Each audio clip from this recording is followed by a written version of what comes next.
여러분 은퇴하면 뭘 꿈꾸시나요? 따뜻한 남쪽 나라에서 커피 한 잔 마시면서 여유롭게 책을 읽는 모습. 아니면 사랑하는 사람들과 함께 취미 생활을 즐기는 평화로운 하루. 아마 이런 장면들을 상상하셨을 겁니다. 하지만 현실은 우리가 상상하는 것보다 훨씬 더 차갑습니다. 지금 이 순간에도 수많은 은퇴자들이 통장 잔고를 보며 잠 못 이루는 밤을 보내고 있습니다. 이제 노후 준비는 선택이나 편안함을 위한 준비가 아닙니다. 여러분의 남은 인생 30년, 40년의 생존을 위한 싸움입니다. 많은 분들이 이렇게 생각합니다. 내 연금이나 기본적인 저축만으로도 그냥저냥 살겠지. 아닙니다. 우리가 예전에 생각했던 60세 은퇴 모델은 완전히 무너졌습니다. 평균 수명이 90세를 넘어 100세를 바라보는 시대예요. 지금 이 순간에도 과학기술은 우리의 수명을 계속 늘리고 있죠. 여러분 혹시 부모님 세대를 떠올려 보세요. 그분들은 60대 초반에 은퇴해서 70대 중반이면 자연스럽게 생을 마감하셨습니다. 그래서 많은 분들이 10년에서 15년 정도의 노후 자금만 준비하면 된다고 생각했어요.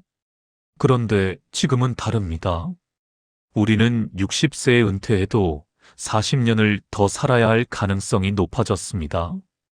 이 늘어난 수명이 우리 지갑에 어떤 치명적인 영향을 미칠지 진지하게 계산해 봐야 합니다. 은퇴 후에도 최소 30년에서 40년 이상을 더 살아야 하는데 내 통장 잔고는 그 긴 세월을 버틸 준비가 되어 있나요? 대부분의 분들이 솔직히 말하면 아니라고 답할 겁니다. 노후에 돈이 없다는 건 단순히 해외여행을 못 가는 불편함 정도가 아닙니다. 그것은 삶의 존엄성을 잃는 일입니다. 당장 몸이 아파도 비싼 검사를 망설여야 하고 좋은 병원 대신 사람이 붐비는 곳을 전전해야 합니다. 돈이 없다는 이유로 가장 사랑하는 자녀들에게 짐이 될까봐 끊임없이 두려워하며 살게 됩니다. 제가 아는 한 분은 이렇게 말씀하셨습니다. 나이 들어 자식한테 손 벌리는 게 제일 무섭다고. 평생 자랑스러운 부모였는데 노년에 경제적으로 의지해야 하는 상황이 온다면 그게 얼마나 비참한 일인지 생각만 해도 끔찍하다고 하셨어요. 바로 이겁니다. 노후 자금 부족은 단순한 불편함이 아니라 인간의 존엄을 무너뜨리는 일입니다. 가장 무서운 건 우리가 평생 모은 돈을 인플레이션이라는 조용한 도둑이 매년 조금씩 훔쳐가는데도 속수무책으로 당해야 한다는 사실입니다. 10년 전 5만 원의 가치와 지금 5만 원의 가치는 완전히 다르죠. 앞으로 10년 뒤, 20년 뒤는 또 얼마나 달라질까요? 우리는 과거의 안일한 노후 공식으로는 절대 살아남을 수 없습니다. 이제 노후를 준비하는 마인드셋을 완전히 바꿔야 합니다. 단순히 현상 유지가 아니라 은퇴 후에도 현금 흐름을 창출하고 나의 자산을 적극적으로 방어하며 심지어 공격적으로 불려나가야 할 시기입니다. 지금부터 이어지는 현실적인 이야기들을 통해 여러분이 맞닥뜨릴 수밖에 없는 5가지 재정적 현실을 직시하고 은퇴 후에도 안정적인 현금 흐름을 만들어내는 실질적인 전략들을 함께 살펴보겠습니다. 노후를 위한 공부, 지금 당장 시작해야 합니다. 한 발짝 늦어질수록 우리의 미래는 더 불안해집니다. 네, 하지만 그 평화로운 꿈을 가장 먼저 깨부수는 건 바로 우리가 맞이한 장수 그 자체예요. 100세 시대는 축복이자 동시에 지갑에는 가장 치명적인 독이 될 수 있습니다. 혹시 은퇴 자금을 준비하던 20년 전의 목표가 기억나시나요? 많은 분들이 80대 중반, 그러니까 85세까지의 삶을 기준으로 잡았을 겁니다. 60세에 은퇴한다고 가정하면 25년치 생활비만 모으면 됐죠. 당시에는 이 정도면 충분하다는 전문가들의 조언도 많았습니다. 은퇴 설계 책을 봐도 재무 상담을 받아도 모두 비슷했어요. 그런데 지금 상황은 완전히 달라졌습니다. 통계청 자료만 봐도 한국인의 기대 수명은 꾸준히 늘어나고 있고요.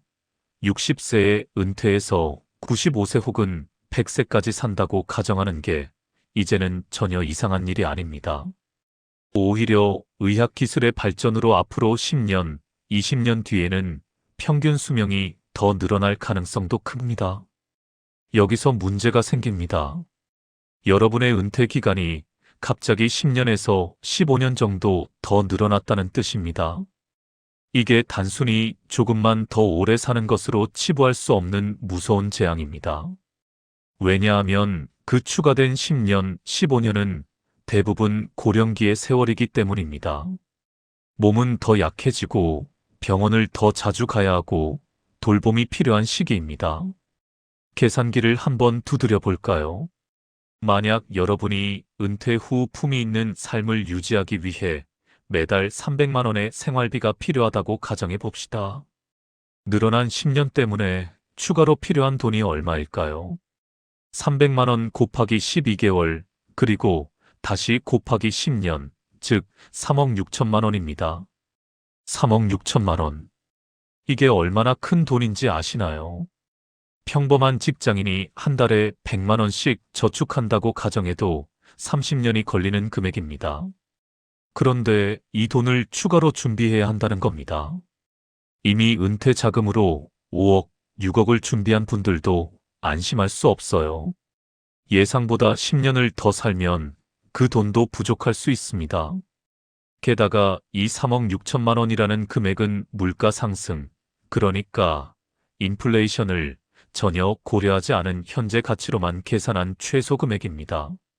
실제로 60세에 모은 3억 6천만 원의 구매력은 85세 이후에는 훨씬 낮아지겠죠.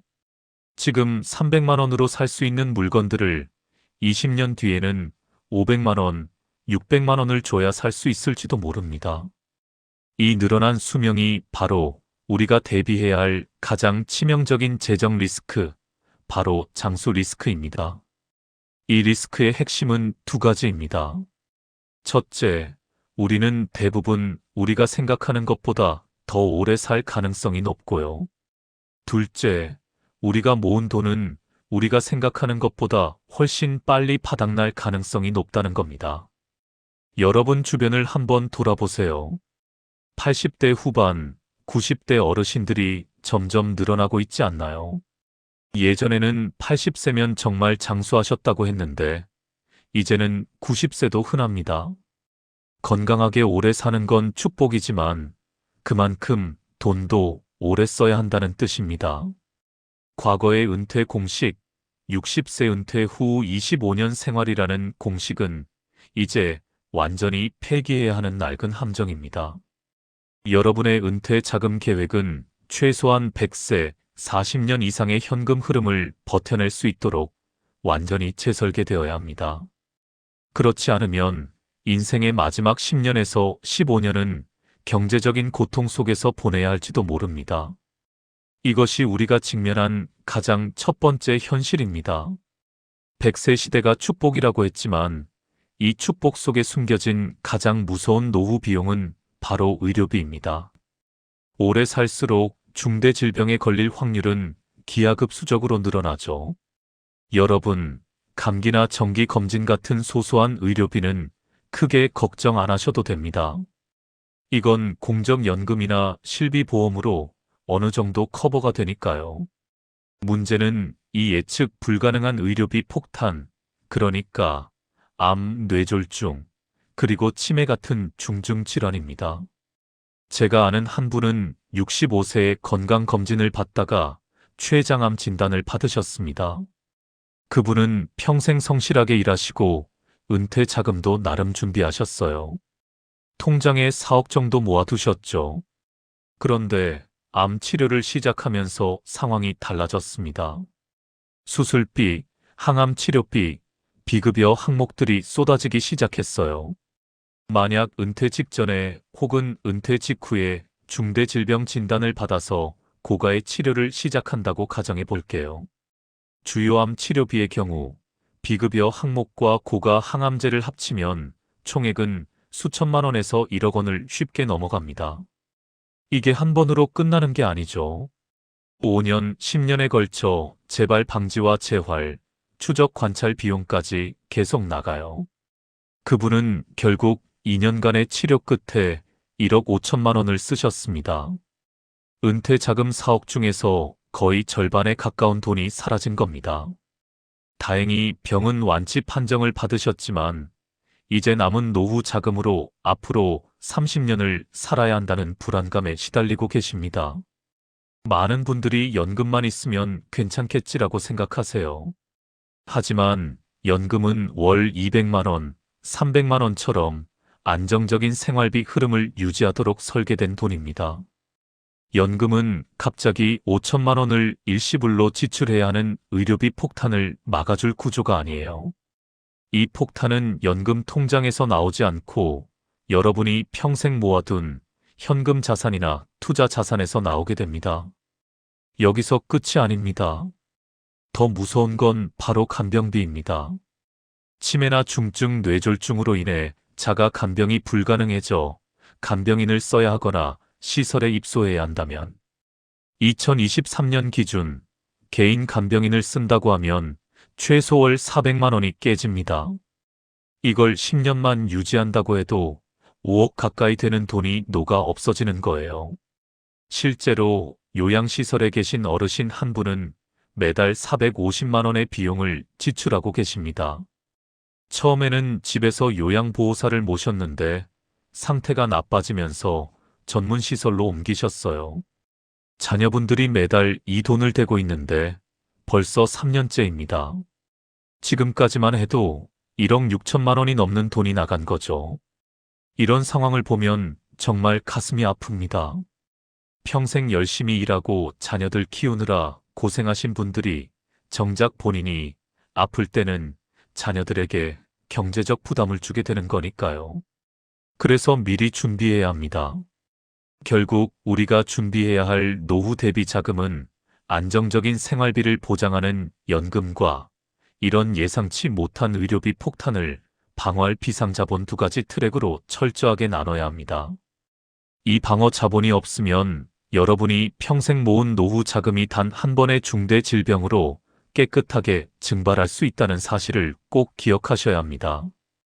연금으로 생활비를 메꾸는 동안 중증 의료비는 현금 흐름을 완전히 마비시켜버리는 거죠. 이 두 가지를 분리해서 관리하지 않으면 한 번의 큰 병으로 노후 계획 전체가 무너질 수 있습니다. 현실 2에서 예상치 못한 의료비 폭탄에 대해 이야기하면서 다들 긴장하셨을 겁니다. 하지만 이 모든 걸 감당하던 근원적인 돈줄 자체가 끊기는 충격이 우리 노후를 위협하는 세 번째 현실입니다. 25년, 30년 동안 매달 따박따박 들어오던 월급이 은퇴하는 그날 영원이 되는 것. 저는 이걸 소득 크러쉬라고 부릅니다. 수십 년간 활주로를 달리던 비행기가 갑자기 엔진을 끈 채 추락하는 것과 같은 충격이에요. 여러분, 은퇴 계획을 세울 때 흔히 실수하는 부분이 바로 이 소득 단절의 충격을 너무 쉽게 생각한다는 겁니다. 우리가 현역일 때는 500만 원을 벌어서 300만 원을 썼다면 남은 200만 원은 저축이 되었죠.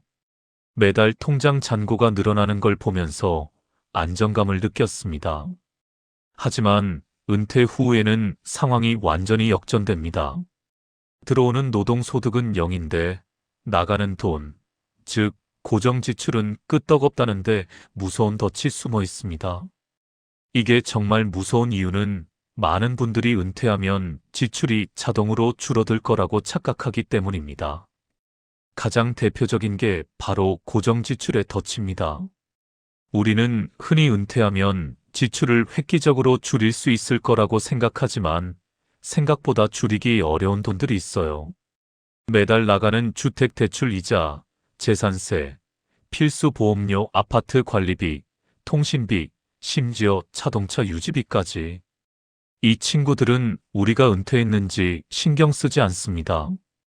한 분은 이렇게 말씀하셨어요. 은퇴하고 나니까 시간은 많은데 돈 쓸 일이 더 많아졌다고. 젊었을 때는 바빠서 집에서 밥 먹고 간단히 지냈는데 은퇴하고 나니 친구들이랑 만나서 차도 마시고 밥도 먹게 되더래요. 그러다 보니 생활비가 오히려 늘었다고 합니다. 만약 은퇴 후에도 이 고정 지출에 필수적인 생활비를 더해서 매달 300만 원이 나간다고 가정해 봅시다. 1년에 3,600만 원이죠. 여러분이 5억 원의 은퇴 자금을 모았다고 하더라도 이자, 수익 없이 순수 원금만 쓴다면 고작 13년 9개월 만에 바닥을 드러냅니다. 60세에 은퇴했다면 73세도 되기 전에 돈이 떨어지는 겁니다. 73세. 이 나이면 아직 건강하게 활동할 수 있는 나이입니다. 앞으로 20년, 30년을 더 살아야 하는데 돈이 바닥난다면 어떻게 해야 할까요? 자녀들에게 손을 벌려야 할까요? 아니면 70대 중반에 다시 일자리를 찾아야 할까요? 젊었을 때는 돈이 나가는 만큼 다시 벌어서 채워 넣을 수 있었지만 은퇴 후에는 그게 불가능합니다. 마치 수도꼭지는 계속 열려 있는데 물탱크에 물이 새로 채워지지 않는 상황과 똑같은 거죠. 이 소득 크러쉬 상황에서 고정 지출이 크면 클수록 물탱크의 잔고는 급격하게 줄어듭니다. 현역일 때는 통장의 잔고가 늘어나는 걸 보면서 기쁨을 느끼는 저축 엔진이 작동했습니다. 월급날이 되면 기분이 좋았죠. 보너스를 받으면 더 좋았고요. 하지만 은퇴 후에는 매일 통장의 잔고가 줄어드는 것을 확인해야 하는 소비 엔진으로 전환됩니다. 이 심리적 압박은 단순히 경제적 고통을 넘어선 불안감과 우울증의 주요 원인이 됩니다. 실제로 많은 은퇴자들이 통장 잔고를 확인하는 게 두렵다고 말합니다. 매달 줄어드는 숫자를 보면서 언제 바닥날지 모른다는 공포에 시달리는 거죠. 우리가 은퇴 전에 고정 지출을 최소화하고 단절된 노동소득을 대체할 수 있는 다른 파이프라인을 준비해야 하는 이유가 바로 여기에 있습니다. 통장에 돈이 남아 있더라도 정기적으로 돈이 들어오는 흐름이 끊기면 심리적으로 버티기 굉장히 어렵습니다. 다음에서 이 은퇴자금의 소리 없는 도둑인 인플레이션에 대해 더 깊이 다뤄보겠습니다. 우리가 현실 삶에서 소득 크러쉬, 즉 고정적인 수입이 끊기는 충격에 대해 이야기했죠. 이제 소득이 끊긴 채 남은 자금만 가지고 노후를 버텨야 하는 상황입니다. 만약 여러분이 10억 원을 은퇴 자금으로 모았다고 가정해 봅시다. 이 10억 원은 안전할까요? 노후를 위협하는 네 번째 현실은 바로 조용한 도둑, 인플레이션입니다. 이 도둑은 갑자기 나타나서 통장 잔고를 확 훔쳐가는 게 아닙니다. 아주 조용히 마치 이자를 빼가듯이 매년 여러분 돈의 힘, 즉 구매력을 갉아먹습니다. 많은 분들이 은퇴 자금을 모을 때 명목상의 목표액만 설정합니다. 예를 들어 10억 원을 모으면 되겠지. 그런데 여러분이 40대에 생각한 10억 원과 60대에 은퇴해서 마주한 10억 원, 그리고 80대에 쓰게 될 10억 원은 그 가치가 완전히 다릅니다. 제가 아는 한 어르신은 30년 전에 5천만 원을 정기 예금에 넣어두셨다고 합니다. 당시에 5천만 원이면 정말 큰 돈이었어요. 서울에 작은 아파트 하나 살 수 있는 돈이었죠. 그런데 30년이 지난 지금 그 5천만 원은 여전히 5천만 원입니다.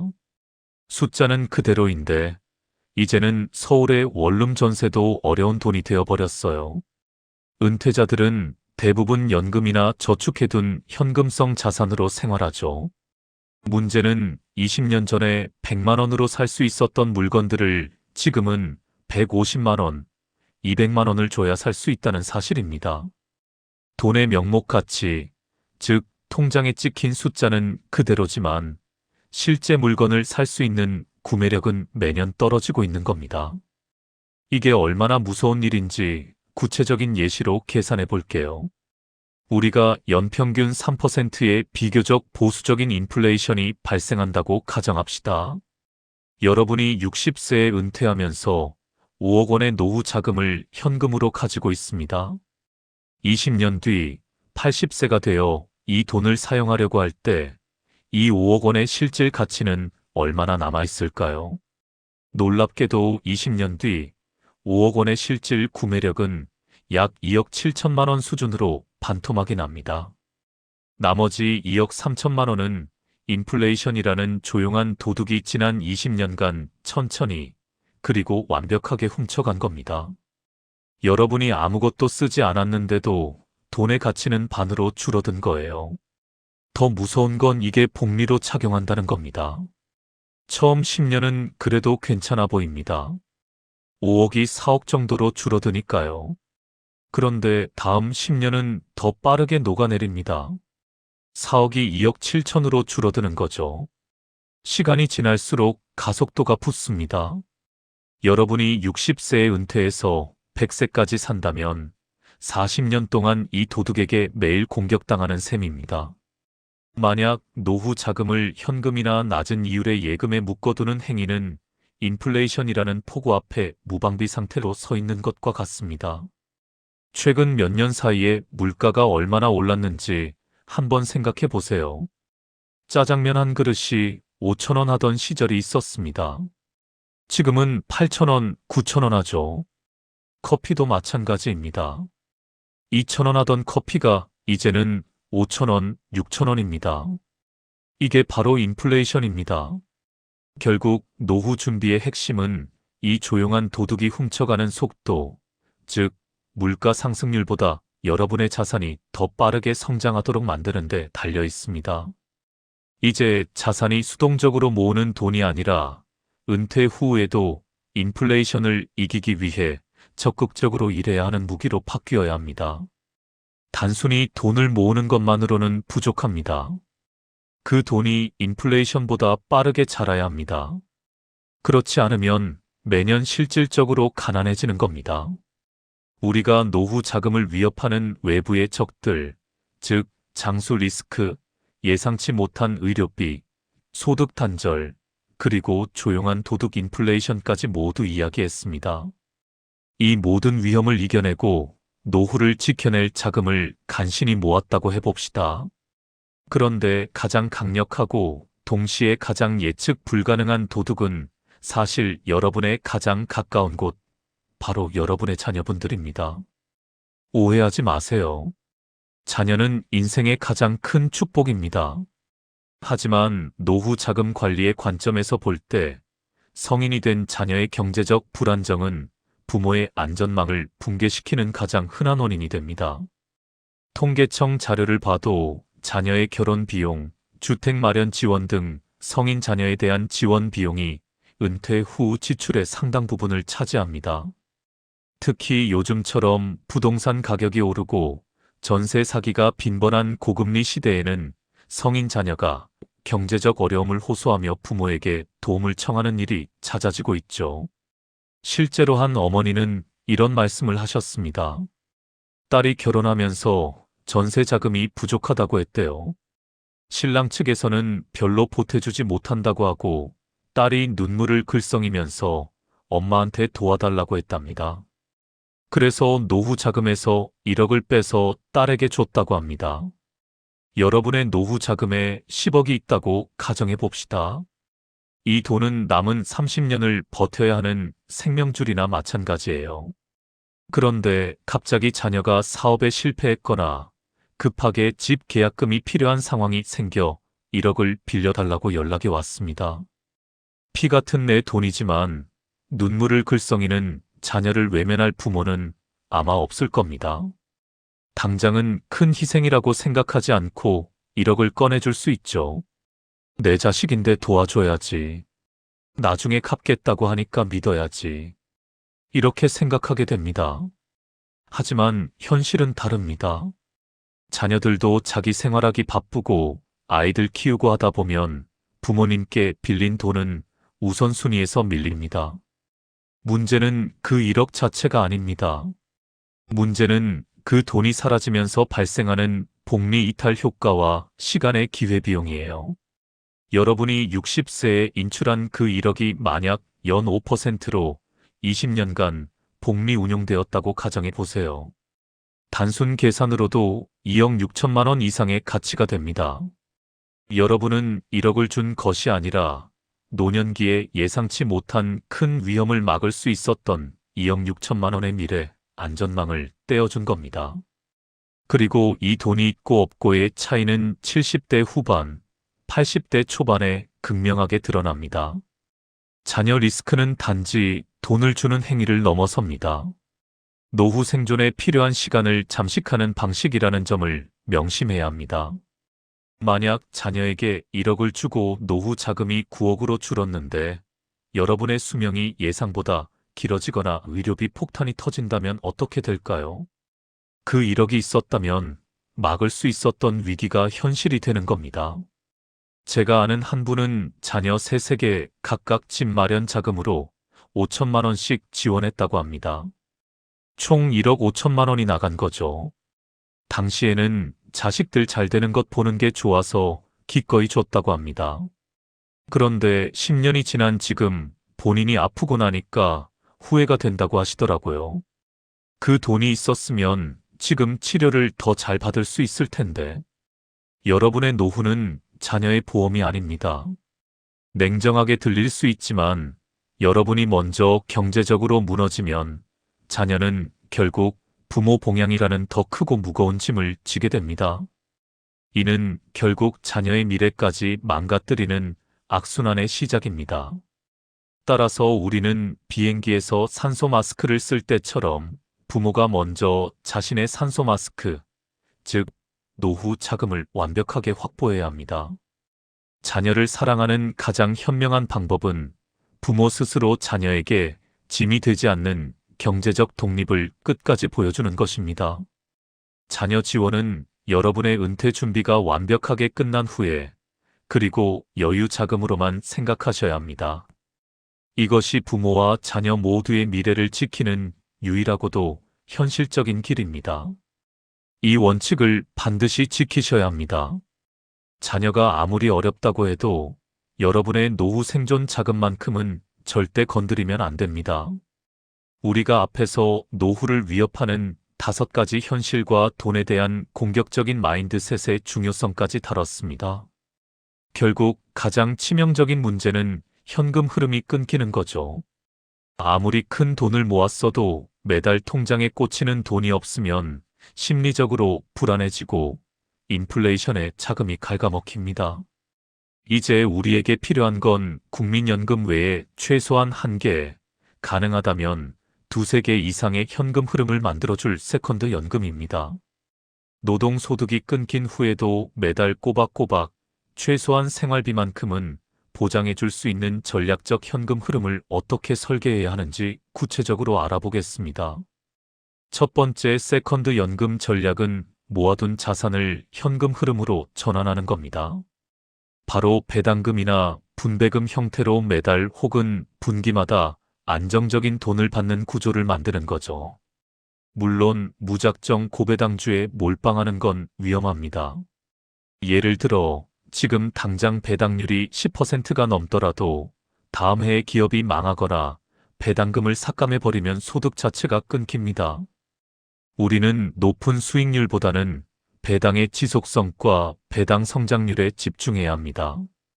가장 검증된 방법은 현금 흐름을 꾸준히 늘려주는 배당 성장형 포트폴리오를 만드는 것입니다. S&P 500 같은 안정적인 지수에 투자하면서도 꾸준히 배당금을 지급해주는 ETF, 예를 들어 국내외 상장된 해외 배당 성장형 ETF 등을 활용해서 성장형 ETF 등을 활용해서 혹은 분기 배당을 받도록 설계하는 것이 좋습니다. 예를 들어 여러분이 3억 원을 배당형 포트폴리오로 구성했다고 합시다. 연 4%의 배당 수익률을 받는다면 1년에 1,200만 원, 한 달로 따지면 100만 원의 현금 흐름이 생깁니다. 이게 국민연금과 별개로 매달 통장에 들어오는 거예요. 이 방식의 장점은 자산은 보존하면서 인플레이션만큼 배당금도 늘어나는 구조라는 점입니다. 노후 자금을 깎아 쓰는 것이 아니라 자산이 알아서 돈을 벌어다 주는 시스템이죠. 원금 3억은 그대로 두고 매년 나오는 수익으로만 생활하는 겁니다. 두 번째는 은퇴 자산을 현금 흐름으로 활용하는 방법입니다. 특히 주택 한 채 외에는 현금이 부족한 상황이라면 우리나라의 주택연금을 적극적으로 고려해야 합니다. 주택연금은 집을 담보로 맡기고 평생 매달 연금을 받는 제도입니다. 예를 들어 시가 5억 원짜리 아파트를 가지고 계신 65세 부부라면 한 달에 약 150만 원 정도의 연금을 평생 받을 수 있습니다. 이게 부부 중 한 분이 돌아가셔도 계속 지급되고 둘 다 돌아가시면 집은 자녀에게 갑니다. 물론 주택연금은 자녀에게 물려줄 자산이 줄어든다는 단점이 있습니다. 하지만 노후 파산이 우려되는 상황에서는 이야기가 달라집니다.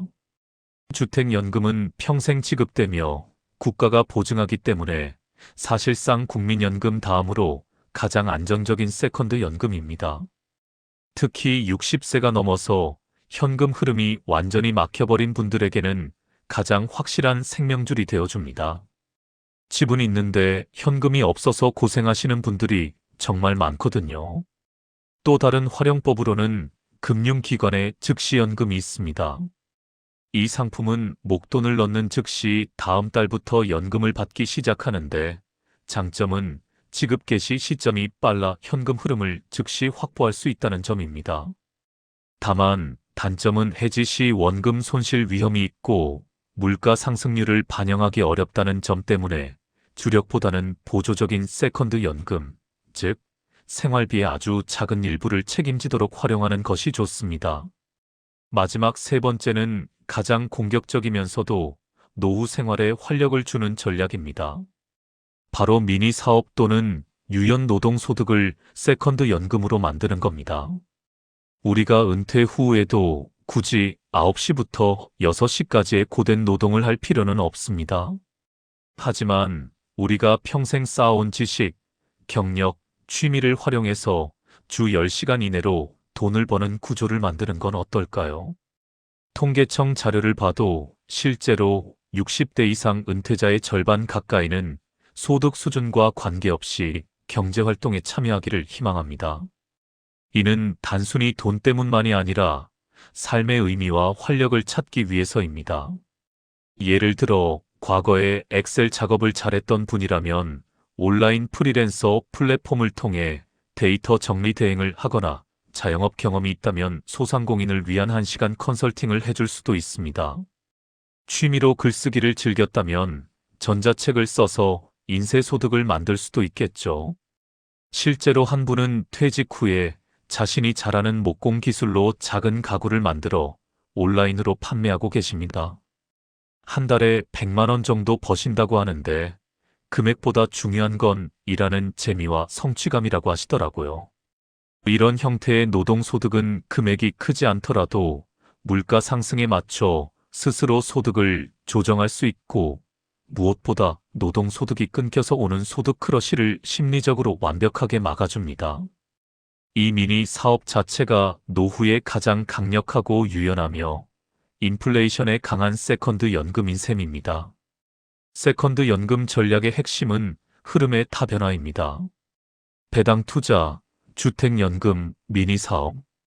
이 중 하나에만 의존하지 마시고 마치 강물이 여러 물길을 만들어 바다로 흘러가듯 여러분의 노후 현금 흐름도 최소 23개 이상으로 다변화하는 것이 100세 시대를 살아남는 가장 중요한 무기가 될 겁니다. 우리가 앞에서 노후를 위협하는 5가지 현실과 세컨드 연금 전략까지 다뤘습니다. 이제 이 모든 위험을 이겨내고 성공적인 노후를 완성하기 위해 60대가 넘어가면 우리가 젊었을 때 가졌던 돈에 대한 마인드셋을 완전히 뒤집어야 합니다. 많은 분들이 은퇴를 하면 지키는 재테크, 즉 수비 위주의 투자를 해야 한다고 생각하세요. 공격적인 투자는 젊은 사람들이나 하는 거라고요. 그래서 힘들게 모은 노후 자금을 안전하게 현금이나 은행 예금에 잔뜩 쌓아두고 낮은 이자만 받으면서 버티려고 합니다. 하지만 단도직입적으로 말씀드리겠습니다. 이것이 바로 100세 시대의 여러분의 노후 자금을 잃게 만드는 가장 확실하고도 치명적인 방법입니다. 여러분은 이제 돈에 대해서 공격적인 마인드셋으로 전환해야 합니다. 이 공격적이라는 단어가 무모하게 고위험 코인이나 한방을 노리는 주식에 투자하라는 뜻은 절대 아닙니다. 여기서 말하는 공격적인 마인드셋이란 모아둔 노후 자금을 가만히 두지 않겠다는 적극적인 의지이자 현금 흐름을 창출하는 자산으로 끊임없이 재배치하겠다는 전략적인 태도예요. 왜 60대 이후에 공격적인 마인드셋이 필수적이 되었을까요? 바로 인플레이션, 즉 조용한 도둑 때문입니다. 만약 여러분이 현금 10억 원을 금고나 이자율이 낮은 통장에 넣어둔다면 그것은 안전한 것이 아니라 매년 34%씩 인플레이션이라는 도둑에게 돈을 뜯기고 있는 것과 같아요. 만약 연 3%의 인플레이션이 계속된다고 가정하면 현재의 10억 원은 15년 뒤에는 겨우 6억 5천만 원 정도의 구매력밖에 못 가지게 됩니다. 즉, 아무것도 안 하고 가만히 있는 것이 가장 위험한 리스크가 되는 거죠. 젊었을 때 우리가 공격적이었던 이유는 자산을 불리기 위해서였지만 60대 이후에 우리가 공격적이어야 하는 이유는 모아둔 자산이 인플레이션 때문에 제 기능을 잃어버릴 리스크, 그리고 현금 흐름이 끊겨서 곤경에 처할 리스크를 방어하기 위해서입니다. 수동적인 자세는 100세 시대를 버틸 수 없습니다.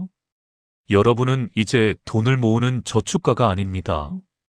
은퇴 자금이라는 거대한 공장의 생산을 책임지는 전문 경영인이 되어야 합니다. 여러분의 목표는 이 공장을 내가 죽을 때까지 멈추지 않고 돌아가게 만들어서 매달 필요한 현금은 배당, 월세, 이자를 꾸준히 생산하게 만드는 것입니다. 이 공격적인 경영인 마인드셋을 적용하기 위해 지금 당장 세 가지를 점검하고 전환하세요. 첫째, 자산 포트폴리오의 목적을 시세 차익에서 현금 흐름으로 완전히 재배치하세요. 아직도 시세 차익을 노리고 비어있는 아파트나 당장 월세가 나오지 않는 토지에 묶여있는 자금이 있다면 현금 흐름을 극대화할 수 있는 자산으로 과감하게 갈아타야 합니다. 시세가 약간 떨어지더라도 꾸준히 월세를 만들어내는 수익형 부동산이나 배당 수익률이 높은 우량 배당주 등으로 자금을 돌려야 합니다. 60대 이후에는 1억 원의 시세 상승보다 매달 50만 원의 현금 흐름이 훨씬 더 가치가 높습니다. 둘째, 포트폴리오의 일부는 반드시 인플레이션을 방어하는 성장 자산에 남겨두세요. 자산을 전부 안전하게만 돌릴 필요는 없습니다. 만약 10억 원의 자산이 있다면 적어도 15%에서 20% 정도는 장기적인 관점에서 인플레이션 방어가 가능한 성장 자산, 즉 예를 들면 미국 지수 추종 ETF, 금에 투자되어야 합니다. 이것은 젊은 시절처럼 공격적으로 수익을 내기 위해서가 아니라 10년 뒤에도 자금의 구매력을 유지하게 만드는 보험 역할을 해줄 겁니다. 자녀에게 상속할 자금이라면 더욱더 장기적인 성장이 가능한 포트폴리오를 따로 구축해 두어야 합니다. 셋째, 모든 재정 결정을 전문가와 함께 하세요. 60대 이후의 자산 관리는 복잡기에 가깝습니다. 의료비 리스크, 상속 문제, 세금 문제, 현금 흐름 유지 등 고려해야 할 변수가 너무 많습니다. 이 복잡한 환경에서 혼자서 재정 결정을 내리는 것은 무모한 도박이 될 수 있습니다. 금융, 세무, 부동산 전문가 중 최소 2명 이상에게 정기적으로 자산 포트폴리오에 대한 점검을 받고 현재의 재정 상황에 대한 공격적인 솔루션을 찾아내야 합니다. 전문 지식을 활용하는 것도 공격적인 마인드셋의 중요한 한 부분입니다. 여러분, 60대 이후에 우리가 가장 경계해야 할 것은 방어라는 이름의 무대응입니다. 이제 여러분의 돈은 현역으로 계속 일해야 합니다. 은퇴는 여러분의 노동소득을 끝내는 것이지 돈이 일하는 것을 끝내는 것이 아닙니다. 이 적극적인 공격적 마인드셋이야말로 100세 시대를 살아낼 진정한 노후 준비입니다. 여러분의 노후는 여러분이 지금 내리는 결정에 달려 있습니다. 두려워하지 마시고 적극적으로 움직이세요. 그것이 여러분과 사랑하는 가족들의 미래를 지키는 유일한 길입니다.